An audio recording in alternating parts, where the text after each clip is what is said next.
Yo, what is up, YouTube? I'm going to show you guys how I banked around $4,500 the past couple days using an IFVG setup that I've been seeing pretty much all of 2025.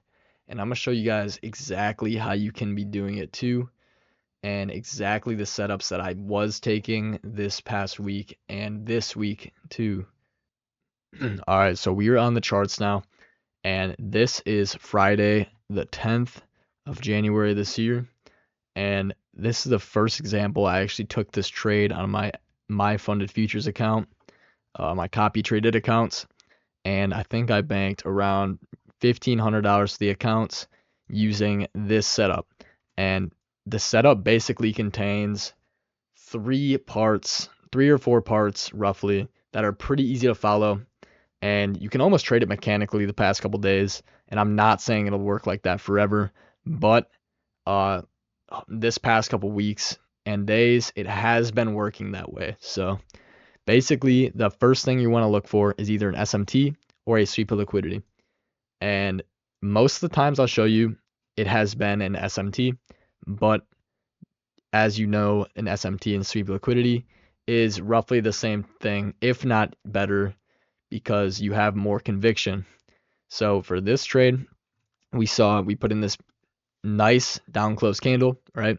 Want to see these lows get taken, but the next candle we close a super big rejection candle, and then right after that we put in the SMT off that wick, and then we close a very fast moving inverse fair value gap, and that is the second step. So the first step is going to be looking for an SMT or sweep of liquidity.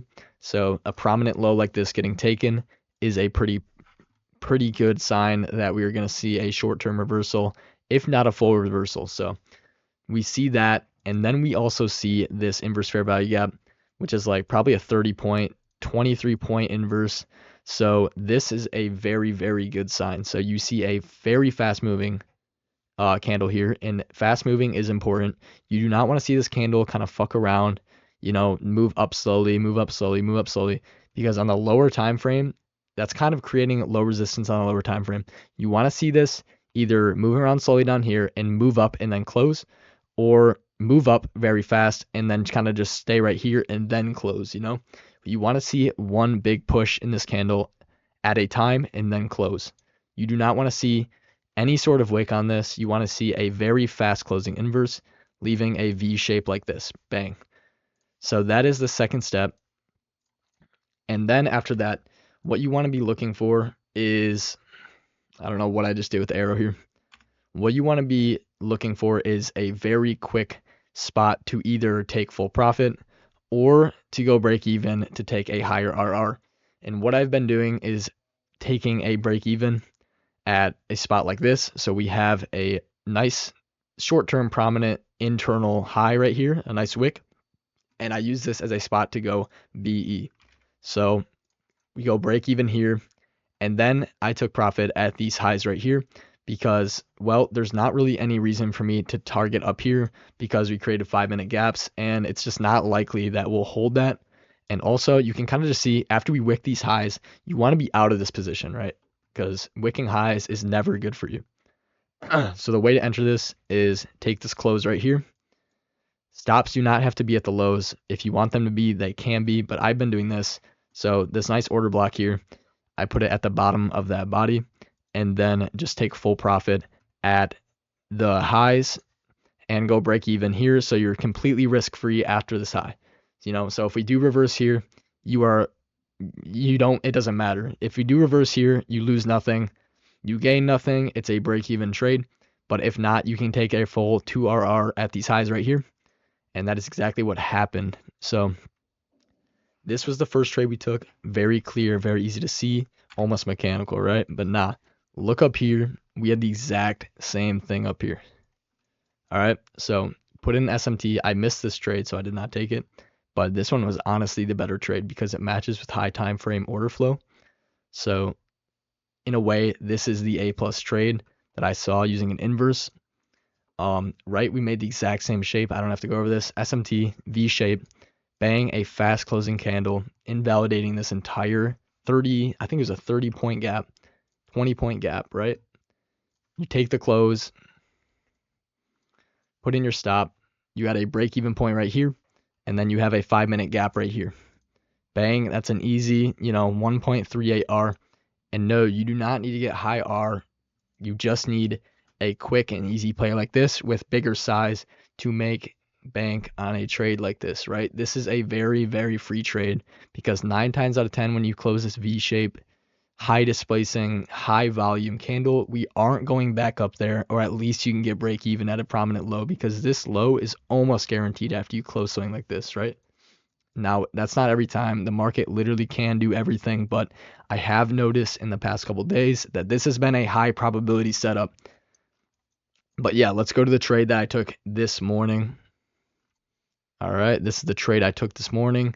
Still got the candles right here, or not the candles, still got the arrows right here showing you I took it. The other ones just disappeared because that's how it works on MFFU. But pretty much the exact same setup.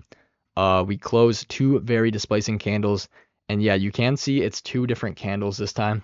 So it's not as clean looking as the other one, but we still got the same V-shaped look.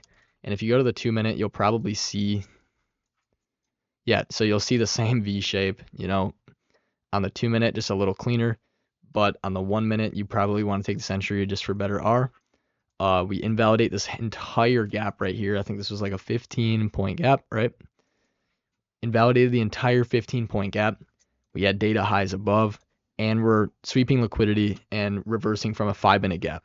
So this is pretty much everything I'd want to see in a trade, and you do the exact same break-even thing I showed you. So take the internal high, break even there, and then take profit at another high. And I was aiming for data highs here, but as we started wicking these highs right here, like this, we never closed above them. I couldn't see us moving back up here. I knew that we were kind of going to retrace down to equilibrium or something, and just because I wanted the profit and to confirm that trade, I just exited right here. And as you can see, we did exactly that. We just dumped again, and never actually took those highs on NASDAQ. So yeah, you got to be wary about wicking highs. That's pretty much what I'm watching for during my position, and moving to break even. That's all you have to do. So very easy steps. Bang. I'm going to write these out. This is all you need to take this strategy. And I have been noticing literally every day that we create one of these, it has been playing out. So, just be wary of the conditions. Obviously, it will not stay like this forever, but the past couple days, past week, this has been working so well. So that is the whole video. Make sure you guys join the Discord down below if you like the video, or if you want to hop in a call or talk to me or something, let me know. You can join the Discord. But yeah, that is the whole video. Hopefully you guys enjoyed, and I'll see you guys next time.